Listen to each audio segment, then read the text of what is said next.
Continuando aqui no versículo 22, ainda sobre esse assunto, no versículo 22 de Êxodo 12.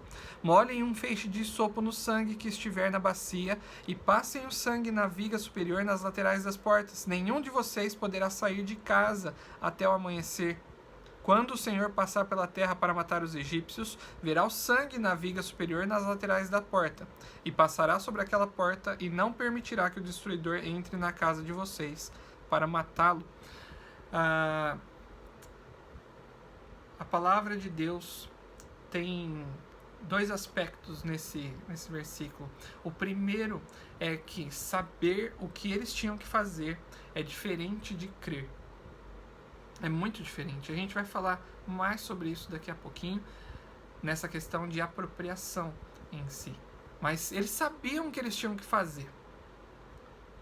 Mais do que isso, eles tinham que crer naquilo que foi pregado para eles, naquilo que foi passado para eles. Senão, só saber que tinha que passar o sangue no batente da porta não ia trazer salvação para aquela casa, se o sangue não estivesse ali no batente da porta.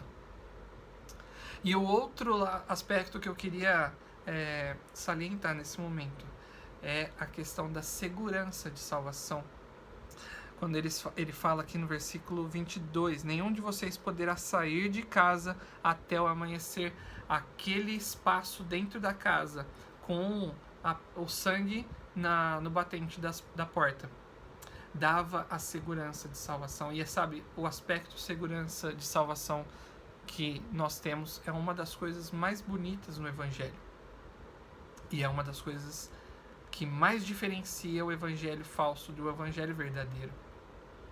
O Evangelho falso diz que nós temos que crer em Cristo e continuar fazendo boas obras ou alguma coisa. E às vezes as pessoas não são tão claras em relação às boas obras para a salvação, que é uma mentira. Mas quando a gente pega essa questão de certeza de salvação e a gente pergunta, né? Você tem certeza da sua salvação? Não, imagina. Quem que pode ter certeza da salvação? Eu não sou arrogante de pensar que... Eu não posso ser arrogante de pensar que eu estou com certeza de salvação. E é exatamente o contrário. Quando essa pessoa, entre aspas, não quer ser arrogante de pensar na segurança de salvação que o Evangelho nos oferece, é porque ela está apoiada em alguma coisa que ela vai fazer, em alguma coisa que ela possa produzir para a salvação. E é exatamente nisso que traz a incerteza de salvação. Agora, a palavra de Deus, quando nós sabemos do Evangelho, nós cremos e nos apropriamos, nós podemos ter certeza de salvação. E os israelitas, eles tinham e podiam sentir essa certeza da guarda de Deus se eles estivessem dentro da porta com sangue. O destruidor não ia alcançar. Ele não ia matar ninguém naquela casa, porque já tinha havido morte ali. E é interessante a gente pensar que a segurança de salvação, ela nos preenche de tal forma, nos dá uma paz gigantesca, exatamente porque nada da salvação está apoiado na gente, em nenhuma obra nossa. Nada do que a gente possa fazer vai nos tirar a salvação. E isso é uma das coisas mais bonitas do Evangelho. A certeza que nós, crendo em Cristo, nós somos salvos eternamente. Essa certeza que os israelitas tinham ali na Páscoa, a gente pode ter hoje também, nós que já cremos em Cristo Jesus. Eu deixei para falar sobre a questão de apropriação da salvação agora, porque faz todo sentido quando a gente lê a alimentação deles naquela noite, né, de Páscoa. A partir do versículo 8, diz assim: naquela mesma noite comerão a carne assada no fogo, com ervas amargas e pão sem fermento. Não comam a carne crua nem cozida em água, mas assada no fogo, cabeça, pernas e vísceras. Não deixem sobrar nada até pela manhã. Caso isso ocorra, queimem o que restar. E a alimentação ali era a representatividade da apropriação da salvação, a apropriação do sacrifício ali do cordeiro. E isso é muito interessante para a gente pensar, porque saber o Evangelho não nos torna salvos, mas crer no Evangelho nos torna salvos. Se apropriar do Evangelho, se apropriar do sangue de Cristo, o sangue ali no batente, passar o sangue, saber que o sangue no batente da porta salvava, não significava salvação. Mas se apropriar é passar o sangue, se apropriar da Páscoa ali, do sacrifício, é ingerir o alimento do Cordeiro ali. Isso é a apropriação da salvação. E alguns versículos pra gente sobre isso. João capítulo 6. João capítulo 6, versículo 47. Asseguro-lhes que aquele que crê tem a vida eterna. Isso é apropriação. Quem crê tem a vida eterna. Mais uma vez a gente vê aqui também a segurança de salvação. Mais um versículo aqui, versículo 52. Então os judeus começaram a discutir exaltadamente entre si como pode esse homem nos oferecer a sua carne para comermos. E Jesus Cristo, nesse capítulo que ele fala do pão da vida, ele está falando exatamente sobre essa apropriação do alimento que ele dava, que representava salvação. A carne que Cristo oferece em si é esse alimento que nos traz a salvação. Crer no sacrifício de Cristo é a gente se apropriar dessa salvação que ele nos oferece.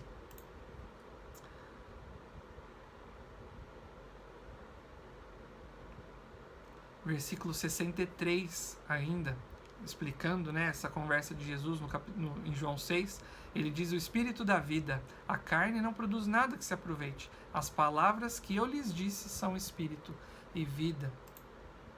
Esse é o alimento, então, que Jesus nos oferece. Continuando aqui a comparação do alimento ali, a Páscoa como alimento, eles tinham que comer também o tempero em si, né? No versículo 8 fala com ervas amargas e pão sem fermento. E isso traz uma relevância de qual o sentimento que a gente tem que ter em relação ao pecado. As ervas amargas não eram algo gostoso. O pão asmo ali, né, que é o pão sem fermento, também não era algo gostoso de se comer. Mas aquela refeição, para eles, não tinha que ser gostosa. Porque, afinal de contas, Cristo foi morto por causa do nosso pecado. E isso não tinha que ser motivo de satisfação em si, da questão pecaminosa em si, ali.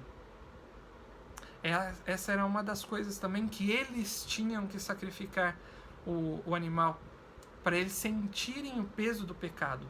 Não era simplesmente levar o animal para o sacerdote matar, ou para outra pessoa matar. Não, o chefe da família ali tinha que matar o cordeiro. Exatamente para eles terem esse sentimento amargo em relação ao pecado. E fica a reflexão para nós. Quando o dia do nosso novo nascimento, né? O dia que nós cremos em Cristo, foi um dia especial que nós sentimos o peso do nosso pecado realmente. Que nós sentimos a consequência do nosso pecado em si, que a gente visualizou que o pecado trazia consequência de morte. E a gente sentiu isso. Mas a nossa vida cristã, ao longo da nossa vida, a gente tem que sentir esse peso do pecado também. Não um peso de condenação, mas qual é o sentimento que fica quando nós constatamos o pecado na nossa vida? Ele é um sentimento de, faz parte, né? Ou um sentimento amargo, um sentimento de tristeza real, por a gente ter se apropriado do pecado de maneira prática na nossa vida. Fica a reflexão. Ainda no versículo 8 ele fala: naquela mesma noite comerão a carne assada no fogo, com ervas amargas, pão sem fermento. Não comam a carne crua, nem cozida em água, mas assada no fogo. Cabeça, pernas, vísceras, tudo tinha que passar pelo fogo. E aí a gente traz alusão ao sacrifício de Cristo, que foi um juízo completo da parte de Deus. Não foi um juízo pela metade ou um juízo 80%. Não, foi um juízo completo de Deus. o assado por completo ali, inclusive as vísceras, a cabeça do cordeiro, tudo, ela traz essa alusão, que o juízo foi completo ali em Jesus. Inclusive, quando Jesus exclamou na cruz, né? Ele estava pendurado lá e ele disse: tenho sede. Vocês lembram que foi oferecido para ele? Né? Vinagre, que era um dos analgésicos da época. E quando ele bebeu aquela esponja com vinagre, ele viu que era vinagre, ele rejeitou. Isso tinha que ficar evidente, o juízo completo de Deus, sem analgésicos, sem algum migué ali. O juízo tinha que ser completo em Jesus. E ao mesmo tempo, essa questão de ser completo, tanto o assado quanto o comido ali, né? No versículo 10, não deixem sobrar nada pela manhã. Se isso acontecer, queime o que restar. O comido, o alimento comido por completo, ele traz exatamente esse sentimento também pra gente. A suficiência do sacrifício de Cristo. E sabe como é ruim quando a gente escuta de outras pessoas que se dizem cristãs e pregam o outro evangelho? Que imagina, não é só crer em Cristo. Tem que crer em Cristo e mais alguma coisa. Né? Como se o sacrifício de Cristo não fosse suficiente para nos salvar. Aí alguns entram em debate, né? Mas não, é só crer em Cristo. Como se fosse algo pequeno isso, né? O sacrifício de Cristo fosse incompleto. E a resposta dessas pessoas normalmente é: mas só crer em Cristo? Como se fosse algo pequeno o sacrifício de Cristo.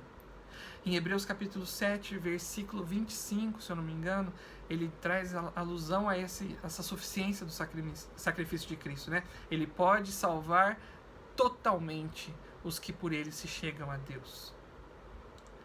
A Páscoa como alimento ingerida por completo traz essa alusão exatamente a isso. O sacrifício de Cristo é completamente suficiente para nos trazer salvação. Completamente, nada fica a nosso respeito para fazer ainda. Nada.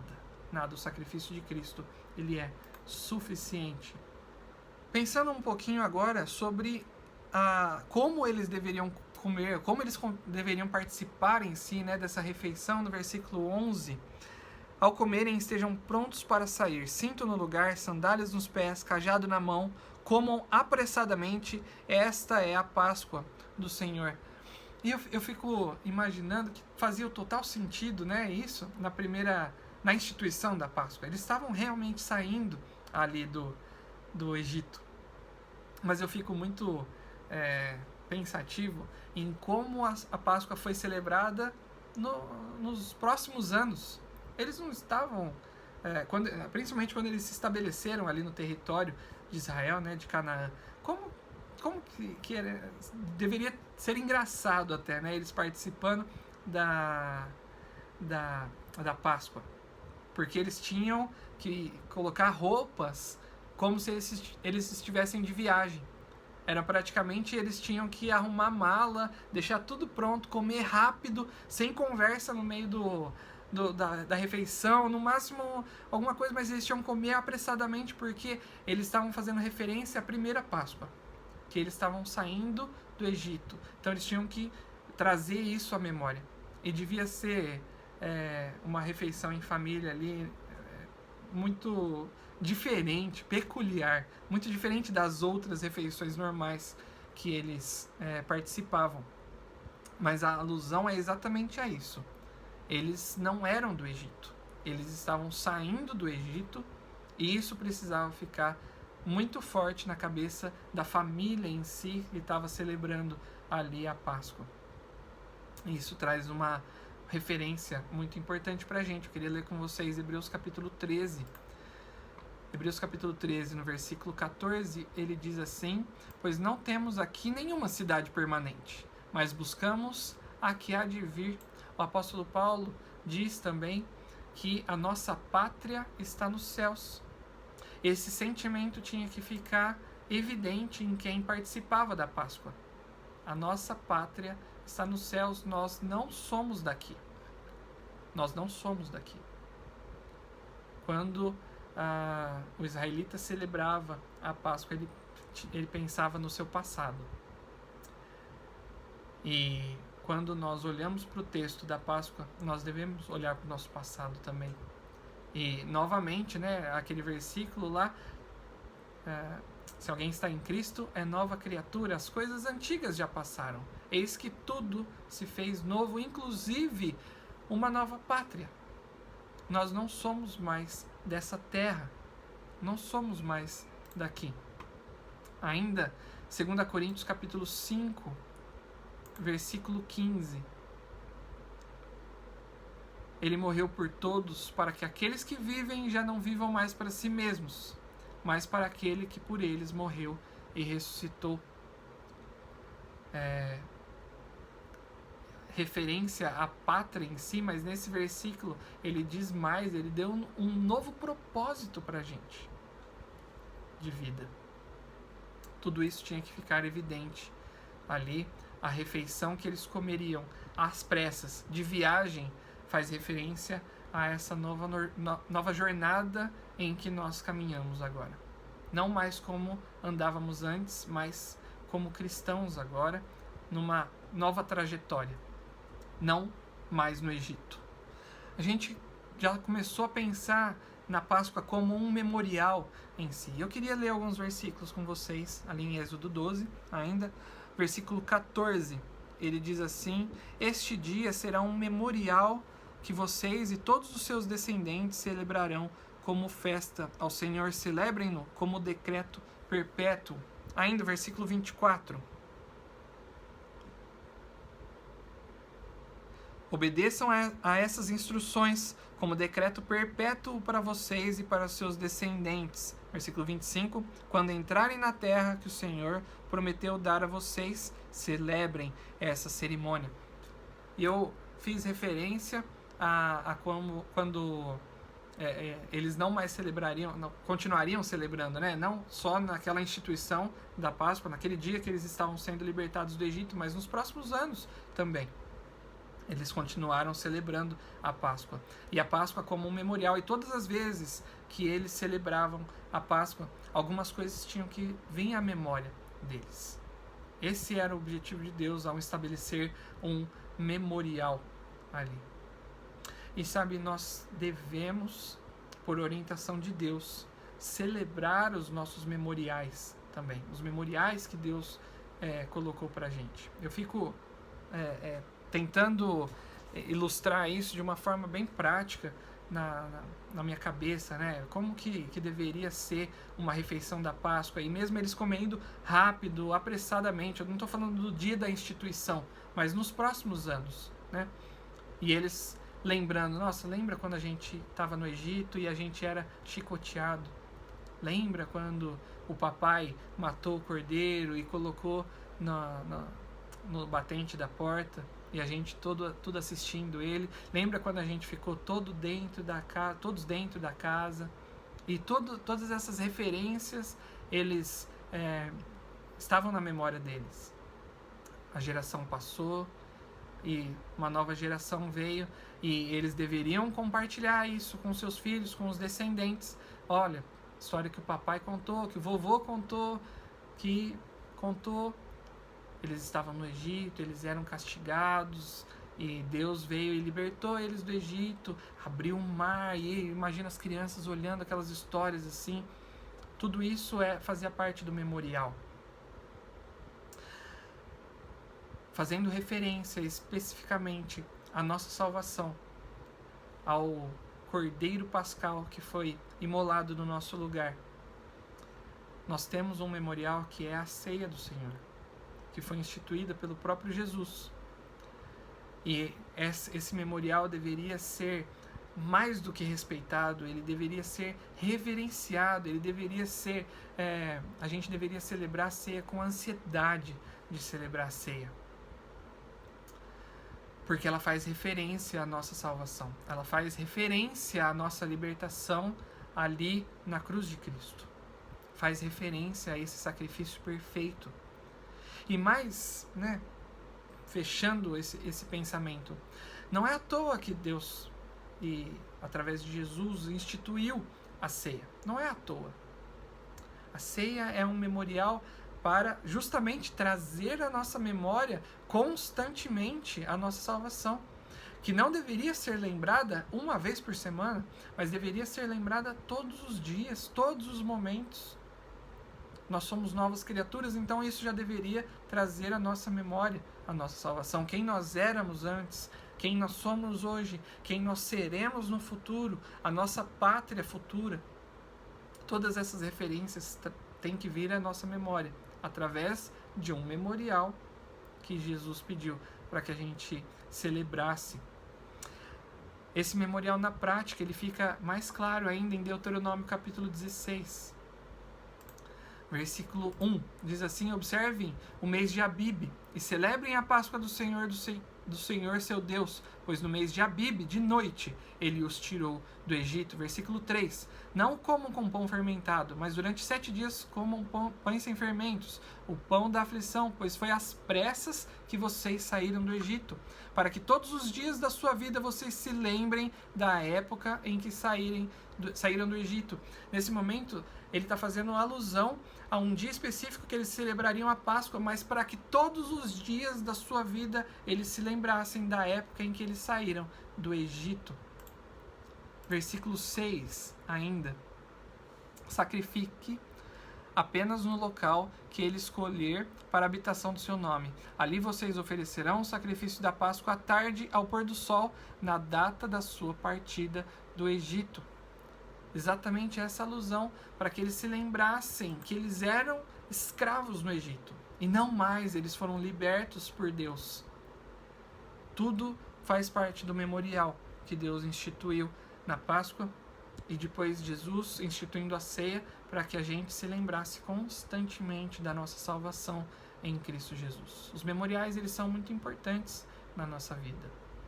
Nós temos cicatrizes que são memoriais, às vezes de arte, memoriais de alguma coisa que aconteceu na nossa vida. Nós temos cicatrizes emocionais de coisas de lições que nós aprendemos ao longo da vida. Mas essa lição, esse acontecimento específico, ele tem que ficar evidente e claro na nossa memória todos os dias da nossa vida, que nós éramos escravos e Cristo nos libertou através do seu sacrifício. Pensando ainda nessa questão de memorial, a Páscoa era para ser celebrada em casa. E aí a gente traz uma referência a uma questão familiar que havia ali na Páscoa também. Em Êxodo capítulo 12, versículo 26, diz assim: quando os seus filhos... versículo 5, né? Quando entrarem na terra que o Senhor prometeu a dar a vocês, celebrem essa cerimônia, ou seja, continuem celebrando a Páscoa, né? Versículo 26, quando os seus filhos perguntarem o que significa essa cerimônia. Versículo 27, respondam-lhe: é o sacrifício da Páscoa ao Senhor, que passou sobre a casa dos israelitas no Egito e poupou as nossas casas quando matou os egípcios. Então o povo curvou-se em adoração. Quando eu leio esses versículos, eu fico realmente emocionado, porque é Cristo, Deus ensinando o povo a passarem as lições de geração para geração. E parece tão natural as crianças perguntarem isso, né? Quando seus filhos perguntarem o que significa essa cerimônia. É lógico que eles iam perguntar. Imagina o pai arrumando a mala, a mãe arrumando a mala e eles... A gente vai viajar? Não, é a Páscoa. E a criança... O que está acontecendo? E o pai matando o cordeiro. E o pai fazendo a família ali, preparando o cordeiro inteiro para eles comerem. E o pai falando, não pode sobrar nada, vamos comer rápido, vamos comer rápido. E a criança... O que é isso? É óbvio que a criança ia perguntar: o que é isso, papai? O que é isso, mamãe? E eles tinham que explicar o porquê daquilo. Tinham que explicar para as crianças: nós éramos escravos no Egito, mas Deus nos libertou. A gente sofria lá no Egito, mas Deus fez as 10 pragas, Deus libertou, Deus abriu o Mar Vermelho, e todas aquelas histórias deviam fazer parte em si da celebração da Páscoa. Eu fico pensando hoje em dia nas crianças que veem os cultos na igreja, mas em um culto específico ela vem passando um cálice com vinho de mão em mão, vem passando um pão de mão em mão e todo mundo comendo, um momento de reflexão, de silêncio, de adoração. E as crianças, o que significa essa cerimônia? É o momento perfeito para a ceia ser celebrada em família também ali, né? Mesmo no ajuntamento, igreja local, mas o pai e a mãe puxando a criança, explicando, olha, isso aqui é o pão que representa o corpo de Cristo que foi sacrificado. Você sabe por que Cristo precisou morrer? Isso aqui, ó, é o sangue de Jesus. Você sabe por que Cristo precisou derramar o sangue dele? E essas celebrações em família também, elas vão passando de geração a geração. É o evangelho sendo passado de geração a geração. Mas não só no momento culto na igreja. Seria muito pouco. Afinal de contas, a gente leu lá em Deuteronômio que eles precisavam se lembrar todos os dias da saída deles do Egito. E eu queria ler com vocês um versículo muito triste. Em Juízes capítulo 2.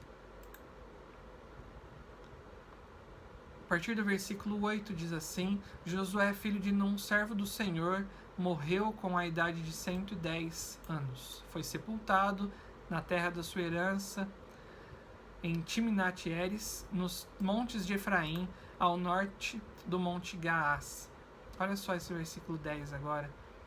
Depois que toda aquela geração foi reunida a seus antepassados, ou seja, depois de toda aquela geração ter morrido, surgiu uma nova geração que não conhecia o Senhor e o que ele havia feito por Israel. Muito triste um versículo desse. O que Deus tinha feito por Israel não foi pouco. Não foi pouco. E nesse momento eu estou fazendo referência só à libertação deles do Egito. Só. Que já não foi pouca. As 10 pragas, a abertura do Mar Vermelho, não foi pouco. Isso. E havia agora uma nova geração que não conhecia ao Senhor e nem os feitos por Israel. Aquela geração surgiu não conhecendo ao Senhor pelo principal motivo que os pais deles não acharam que era importante passar essa informação para os filhos. E aí fica a reflexão principal desse momento. Nós achamos realmente que o que Cristo fez por nós foi tão grande, tão espetacular, que é necessário passar para os nossos filhos, é necessário passar isso para a geração seguinte ou não? Se nós achamos que é realmente necessário, nós vamos obedecer a palavra de Deus e vamos passar essas histórias para a próxima geração, porque afinal de contas é a nossa salvação, é algo extraordinário. Agora, se a gente acha que não foi tão importante assim o que Cristo fez, nós não entendemos o Evangelho realmente. Se nós achamos que é mais importante passear no parque com o filho do que ensinar a palavra de Deus para os nossos filhos, é porque nós estamos falando exatamente isso. Não é tão importante você conhecer a salvação. Se nós damos mais importância ao clube do que a palavra de Deus sendo ensinada aos nossos filhos, é isso que nós pensamos. Nós não estamos dando crédito real para o Evangelho e o que ele merece.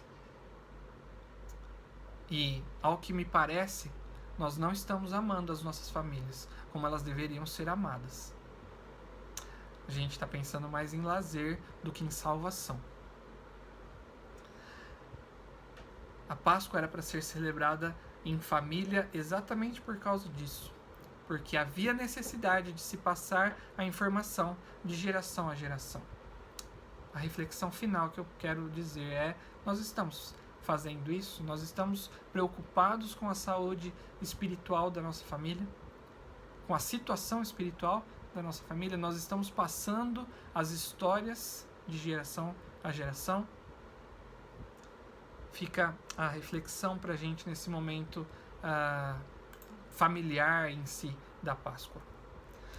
E para a gente finalizar os nossos pensamentos, eu queria pensar com vocês sobre uma outra classe mencionada na instituição da Páscoa. Versículo 45 aqui de Êxodo, capítulo 12 ainda, versículo 45, diz assim: mas o residente... versículo 44, né? O escravo comprado poderá comer da Páscoa, depois de circuncidado. Mas o residente temporário, o trabalhador contratado dela, não comerão. Vocês a comerão numa sua casa. Versículo 48. Qualquer estrangeiro residente entre vocês que quiser celebrar a Páscoa do Senhor terá que circuncidar todos os do sexo masculino da sua família, e então poderá participar como natural da terra. Nenhum incircunciso poderá participar. E a gente pode pensar que Deus estava segregando ou querendo o mal para o estrangeiro. E é exatamente o contrário o que ele queria. O que Deus queria com esse momento é que a nação de Israel fosse luz para os demais povos. Ele está falando exatamente de evangelismo aqui. Ele está falando que o que ele queria é que as pessoas de fora da nação de Israel olhassem para a nação de Israel e falassem: eu quero fazer parte, eu quero ter o mesmo Deus. E eles deveriam ser luz nesse momento. Eles deveriam falar. Se o estrangeiro visse o povo de Israel celebrando a Páscoa, ele falava: eu quero celebrar a Páscoa com vocês. Opa, você não pode celebrar a Páscoa, porque você não é um dos nossos. Mas por que você não é um dos nossos? Esse pensamento deveria ser: porque você não tem a marca de Deus. Mas por que você não tem a marca? Porque você não conhece o Deus de Israel. E aí eles deveriam apresentar o Deus de Israel, então, para o estrangeiro. Deveria passar a marca também de Israel, que era a circuncisão. Aí sim, eles celebrariam a Páscoa junto ali com o povo de Israel. Eu fiquei muito pensativo em relação aos descrentes. Como que eles olham seja a celebração da ceia, mas particularmente eu quero dizer a nossa vida mesmo. Porque os israelitas deveriam pensar na libertação do Egito todos os dias. Se a gente pensa na nossa salvação todos os dias, os estrangeiros, os não salvos, os descrentes, eles vão olhar para a nossa vida. E eles deveriam olhar e pensar: eu quero fazer parte disso também. Eu quero ter essa mesma alegria, essa mesma paz que vocês têm. E aí seria um momento de evangelismo. Então, vem cá, vamos estudar a Bíblia para você sentir essa mesma paz. Vamos conhecer o evangelho real. É isso que você precisa para entender o estilo de vida do cristão. Deus, quando instituiu a Páscoa, ele pensou não só na família, mas ele pensou na luz para o mundo que a Páscoa deveria representar. E assim é para a gente também. O sacrifício de Cristo na nossa vida deve ser luz para o mundo. Temos vários versículos, né, para fazer referência nesse momento, mas o nosso tempo já se esgotou. Eu queria finalizar o pensamento lá em 1 Coríntios, capítulo 5, versículo 1. É esse mesmo? Deixa eu abrir aqui. Acho que não é o versículo 1, não. Versículo 7, desculpa. Livrem-se do velho fermento, para que sejam massa nova e sem fermento, como realmente são. Pois Cristo, o nosso Cordeiro Pascal, foi sacrificado. Paulo aqui faz referência à festa dos pães asmos também, que era celebrada a partir da Páscoa. E ele junta as duas nesse versículo aqui. Nós somos novas criaturas. As coisas antigas do Egito ficaram para trás. Nós devemos ser massa nova, como a festa dos pães asmos faz referência também. Mas por que isso? Porque Cristo, o nosso Cordeiro Pascal, foi sacrificado. Hoje, mais do que tudo, tenhamos alegria na salvação que Cristo nos proporcionou. E que as nossas vidas sejam transformadas à medida que o sacrifício de Cristo seja mais evidente na nossa mente e, consequentemente, na nossa vida. Que todos nós sejamos abençoados pela sua palavra. Amém?